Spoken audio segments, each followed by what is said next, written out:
bells. Stand by all stations. Attention, all districts. A 5-alarm fire. 5 bells. Move in immediately. That's it. Let's go. Let's go. Firefighters.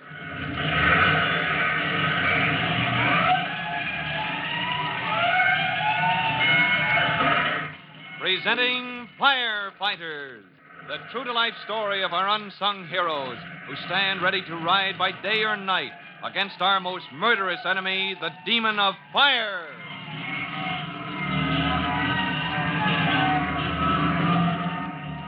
In just a minute, we'll hurry over to Northside School to sit in the auditorium with Chief Cody as the curtain goes up on the third act of the fire prevention play the Firefighters Brigade is presenting with the help of Tim Collins. But before curtain time, we have a moment for this message.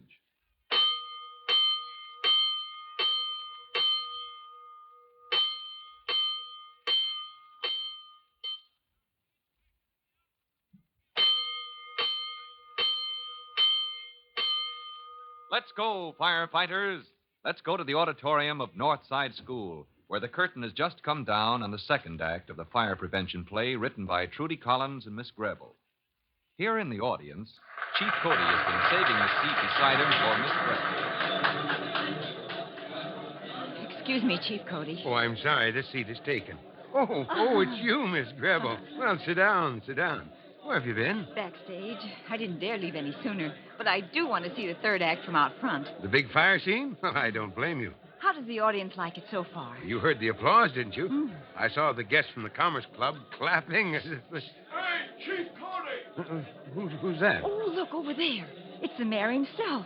He's trying to get your attention. Well, how do you like it, Mr. Mayor? He's waving his clasped hands like a prize fighter. Yes. Thanks, Your Honor. But wait until you see the last act. It's a success. Even the mayor thinks so.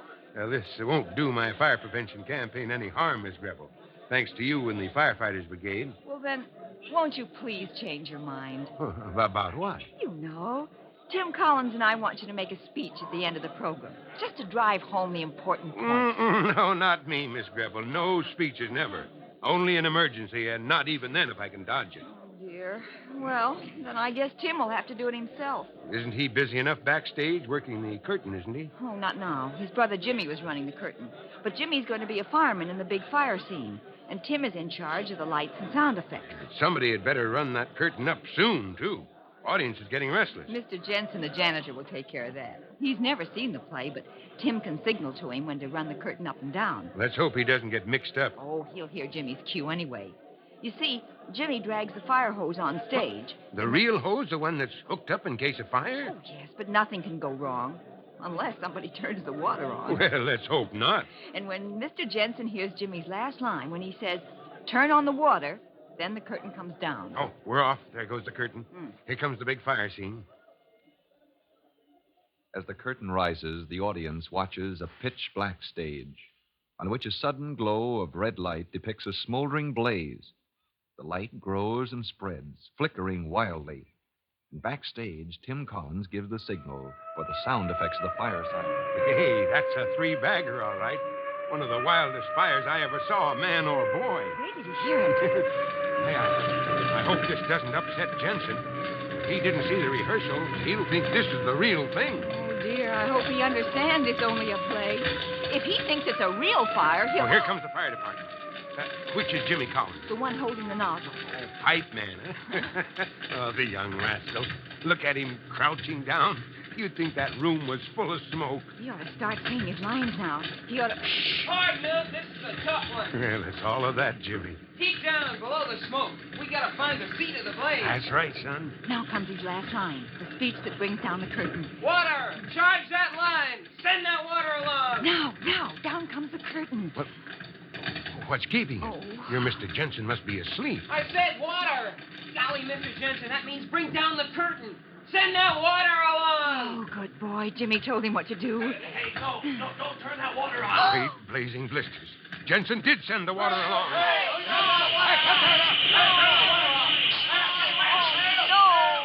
he thought it was a real fire. He turned it on. Turn off the water! Jensen, turn it off. Pull down the curtain. Cut!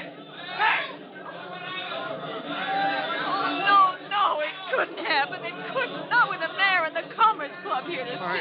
Miss Grable, the audience is all up in the air. They think maybe you meant the play to end that way. Oh, they'll know in a minute. They'll laugh me out of town, and the firefighters, and your campaign. Oh, Chief Cody, what can I do? You sit tight. I'll take care of this. What? What can you do? This is an emergency, and it's one I can't dodge. Now sit tight and don't say anything. Through the confused and uproarious audience, Chief Cody makes his way to the steps that lead from the auditorium to the stage. He hurries up the steps and stands before the curtain. Ladies and gentlemen, boys and girls of Northside School, distinguished guests, your attention, please.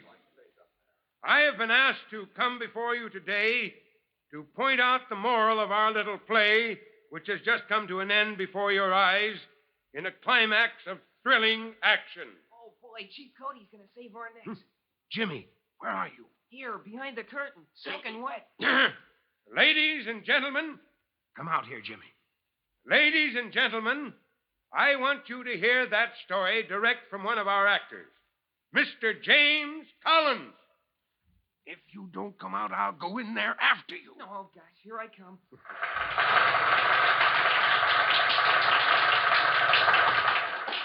Mr. James Collins.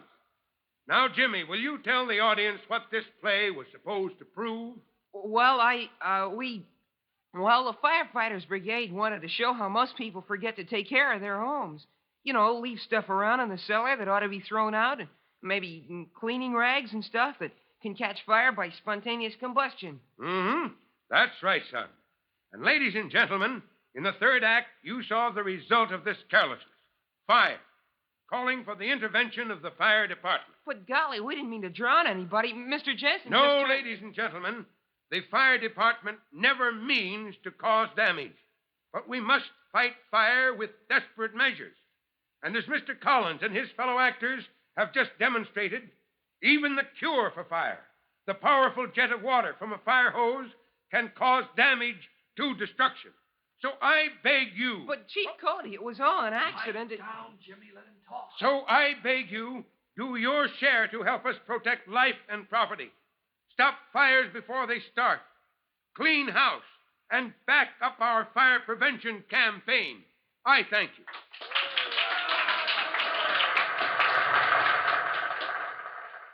Backstage, a moment later, as Chief Cody wipes his forehead with his handkerchief, Miss Grable clutches at his arm. Oh, Chief Cody, you were wonderful. The audience thinks we did it on purpose. That was a wonderful speech. Me making speeches. Oh, Chief, you brought down the house. Huh? Collins, you're sure you didn't do that on purpose? I? Do what, sir? You angled me into a position where I had to get up before that crowd to drum up this emergency just to make the old man talk? Oh, golly, no, Chief. It was Mr. Jensen's own idea. He thought it was a real fire, and when I yelled, send that water along... Not so loud, not so loud. He might do it again. Oh, Chief, the mayor wants to see you. He wants to congratulate you and the Firefighters Brigade. But we were hoping that you... Well, Chief Cody, as president of the Firefighters Brigade, and the play was such a success, even if we all did get drowned, Well, couldn't you... Chief, Jimmy's going to buy drinks for Sonia... Miss Grable and me. And won't you come, too? Chief, you just got it. It was you made the big speech. Well, young man, I think you do owe me a drink. I'll tell you, I'll meet you all at the soda shop just as soon as I can escape from the mayor. And so, after weeks of preparation and turmoil, the fire prevention play at Northside School turns out to be a triumphant success. But next day, when Tim Collins reports to Chief Cody at headquarters, the chief tells him... Well, Collins, it's time to take up this matter of your transfer. Yes, sir. I'm ready, sir. You're sure you wouldn't rather stay in the Bureau of Fire Prevention? Your assignment is temporary, but I could make it permanent, you know. Well, not at present, sir. Well, you know what I want to do. Yes, I know. Transfer to the rescue company. Yes, sir, with your approval, but, well... Chief Cody, ever since I first requested a transfer to the rescue company, you've been...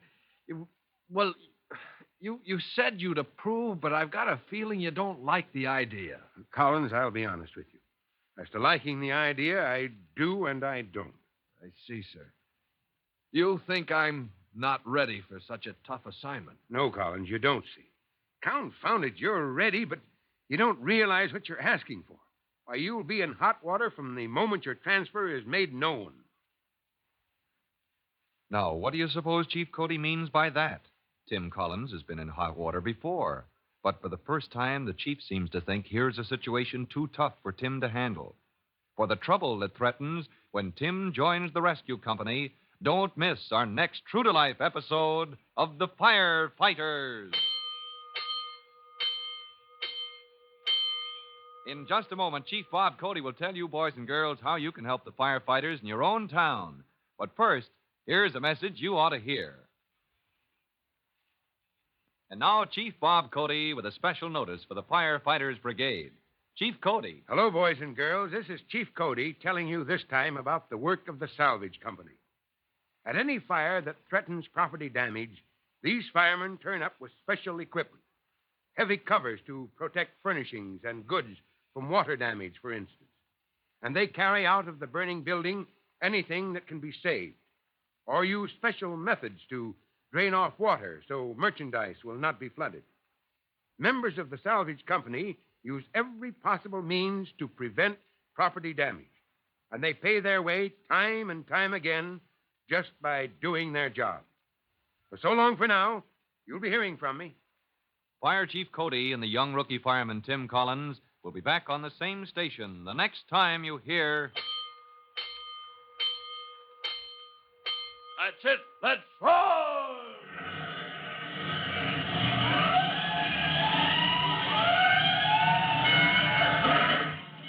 Let's go! Firefighters!